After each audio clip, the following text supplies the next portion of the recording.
বিসমিল্লাহির রহমানির রহিম। মহান স্বাধীনতার ঘোষক, বহুদলীয় গণতন্ত্রের প্রবক্তা, বাংলাদেশের প্রথম রাষ্ট্রপতি, বাংলাদেশ জাতীয়তাবাদী দলের প্রতিষ্ঠাতা, বাংলাদেশী জাতীয়তাবাদের দর্শনকারী, শহীদ রাষ্ট্রপতি জিয়াউর রহমানের 43তম শাহাদাত বার্ষিকী বাংলাদেশ জাতীয়তাবাদী মহিলা দল কর্তৃক আয়োজিত আজকের এই অনুষ্ঠানে সংগ্রামী সভানেত্রী, বাংলাদেশ জাতীয়তাবাদী মহিলা দলের কেন্দ্রীয় কমিটির সংগ্রামী জনপ্রিয় সভানেত্রী মিসেস আফরোজা আব্বাস এখানে উপস্থিত হয়েছেন।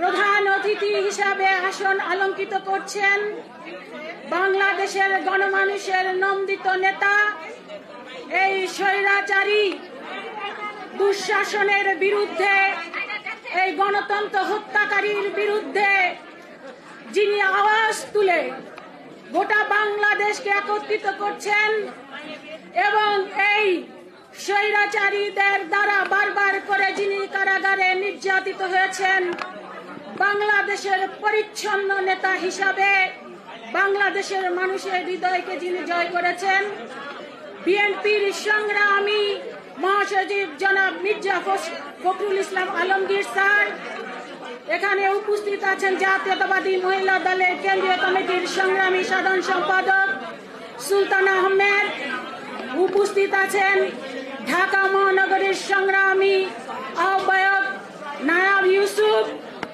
উপস্থিত আছেন ঢাকা মহানগর দক্ষিণের সংগ্রামী আহ্বায়ক রুমা আক্তার, উপস্থিত আছেন সভাপতি রুমা আক্তার, উপস্থিত আছেন জাতীয়তাবাদী মহিলা দলের কেন্দ্রীয় কমিটির সাংগঠনিক বিভাগীয় সাংগঠনিক সম্পাদক এলিজা জামান, কাজী নাজিয়া হক রুনা, উপস্থিত আছেন বিএনপির তথা ঢাকা মহানগর উত্তরের সাবেক সভানেত্রী পেয়ারা মোস্তফা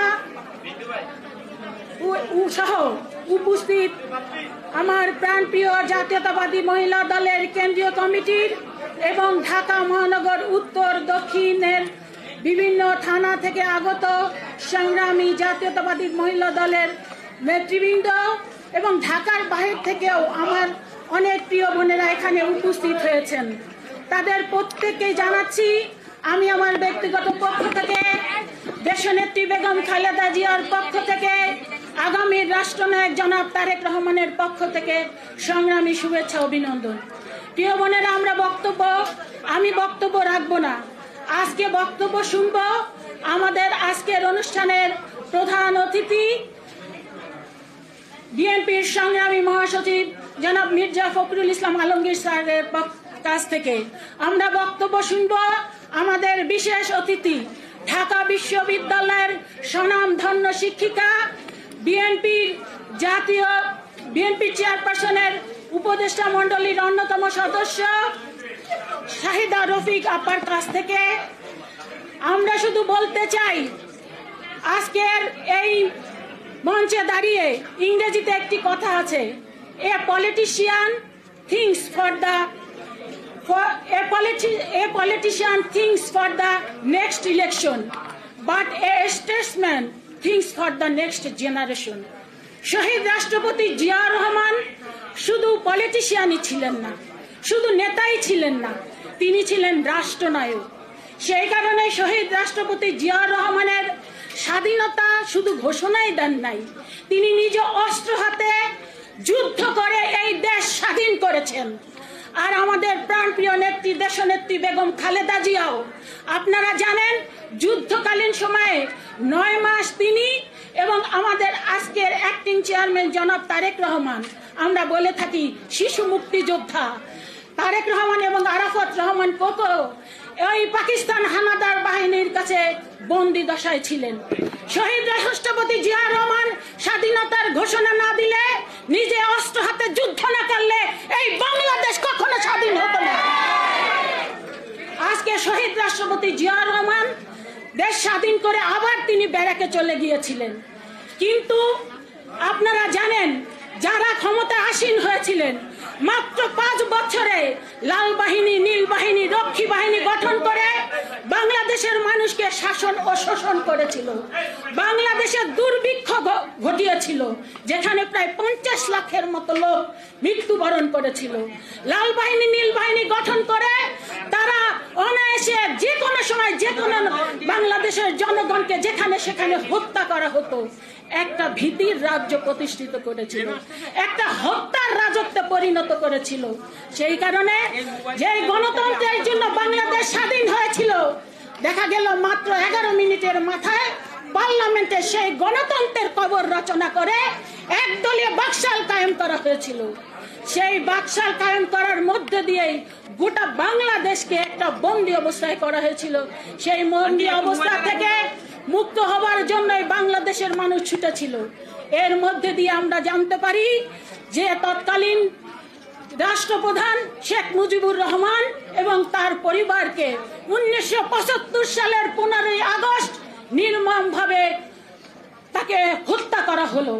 এবং বাংলাদেশ যখন একটু অন্ধকারে নিমজ্জিত ছিল, বাংলাদেশে কোনো সরকার ছিল না, বাংলাদেশ কিভাবে পরিচালিত হবে কোনো লোক ছিল না, কোনো প্রশাসন ছিল না, সেই সময় বাংলাদেশের মানুষের সবচেয়ে জনপ্রিয় ব্যক্তিত্ব সিপাহী জনতার বিপ্লবের মধ্যে দিয়ে বাংলাদেশের ডেপুটি সেনাপ্রধান তৎকালীন জেনারেল জিয়াউর রহমানকে সিপাহী জনতার বিপ্লবের মধ্যে দিয়ে বাংলাদেশের রাষ্ট্র পরিচালনার দায়িত্ব দেওয়া হলো।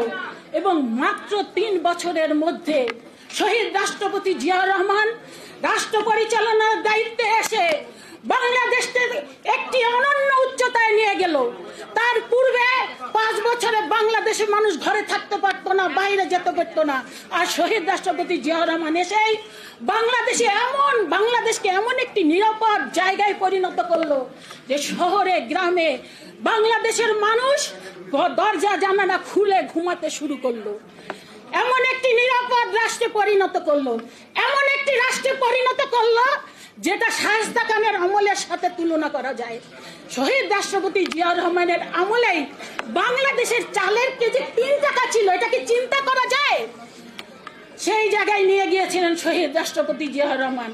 বৈদেশিক ক্ষেত্রেও শহীদ রাষ্ট্রপতি জিয়াউর রহমান অনন্য ভূমিকা পালন করেছিলেন। ইরাকের যুদ্ধ বন্ধ করে সমঝোতার দ্বার খুলে দিয়েছিলেন। আর নারীর ক্ষমতায়নে শহীদ রাষ্ট্রপতি জিয়াউর রহমান যে অনন্য ভূমিকা রেখেছেন সেটা কিন্তু আমাদের অনেক প্রিয় বোনেরা বলে গিয়েছেন। আপনারা জানেন কূটনৈতিক থেকে আনসার, বিডিবি, পুলিশ, প্রশাসনের প্রত্যেকটি ক্ষেত্রে নারীর ক্ষমতায়নে শহীদ রাষ্ট্রপতি জিয়াউর রহমান ভূমিকা রেখেছেন। আজকে বাংলাদেশ যে অর্থনীতির উপরে দাঁড়িয়ে আছে, আপনারা জানেন গার্মেন্টস শিল্প এবং প্রবাসী আয়, এই গার্মেন্টস শিল্পে প্রায় 1 কোটির মতো নারী কিন্তু আজকে কর্মসংস্থান হয়েছে। এরা উদ্যোক্তা ছিলেন শহীদ রাষ্ট্রপতি জিয়াউর রহমান। আমি আমার বক্তব্য সংক্ষিপ্ত করব, কারণ আমরা আমাদের আজকের প্রধান অতিথির বক্তব্য শুনবো। প্রিয় বোনেরা, আসুন আজকে বাংলাদেশ একটি আবার সেই 75 পূর্বের অবস্থায় ফিরে গিয়েছে। বাংলাদেশের মানুষের আজকে হাহাকার, বাংলাদেশের গণতন্ত্র হরণ করা হয়েছে, বাংলাদেশের প্রত্যেকটি প্রতিষ্ঠান ধ্বংস করা হয়েছে। আপনারা দেখেছেন সাবেক পুলিশ প্রধানের কি ন্যাক্কারজনক ঘটনা, শুধু সাবেক সেনা প্রধানের কি ন্যাক্কারজনক ঘটনা, এমপির কি ন্যাক্কারজনক ঘটনা, বিচারালয়ের প্রধান বিচারপতির কি ন্যাক্কারজনক ঘটনা। এরকমই একটি গন্ধ পচা আবর্জনায় বাংলাদেশকে পরিণত করছে। এর থেকে মুক্ত করতে হবে জাতীয়তাবাদী মহিলা দলকে, এর থেকে মুক্ত করতে হবে এই জাতীয়তাবাদী দলকে। আমাদের আগামী দিনের রাষ্ট্রনায়ক জনাব তারেক রহমানের নেতৃত্বে, আমার দেশনেত্রী বেগম খালেদা জিয়ার নেতৃত্বে এবং আমাদের আজকের প্রধান অতিথির নেতৃত্বে সকল আন্দোলন সংগ্রামে জাতীয়তাবাদী মহিলা দল অগ্রণী ভূমিকা পালন করবে ইনশাআল্লাহ। সেই প্রত্যাশা ব্যক্ত করে সকলকে ধন্যবাদ জানিয়ে আমি আমার বক্তব্য এখানেই শেষ করছি। খোদা হাফেজ। বাংলাদেশ জিন্দাবাদ, জাতীয়তাবাদী মহিলা দল জিন্দাবাদ, দেশনেত্রী বেগম খালেদা জিয়া জিন্দাবাদ, আমাদের অ্যাক্টিং চেয়ারম্যান জনাব তারেক রহমান জিন্দাবাদ, শহীদ রাষ্ট্রপতি জিয়াউর রহমান অমর হোক। যতদিন এই বাংলাদেশ থাকবে, বাংলাদেশের আকাশ মাটি মানুষ থাকবে, ততদিন শহীদ রাষ্ট্রপতি জিয়াউর রহমানের নাম বাংলাদেশের হৃদয়ে সন্ন্যাস করে লেখা থাকবে। এটা কেউ মুছে ফেলতে পারবে না। সকলকে ধন্যবাদ।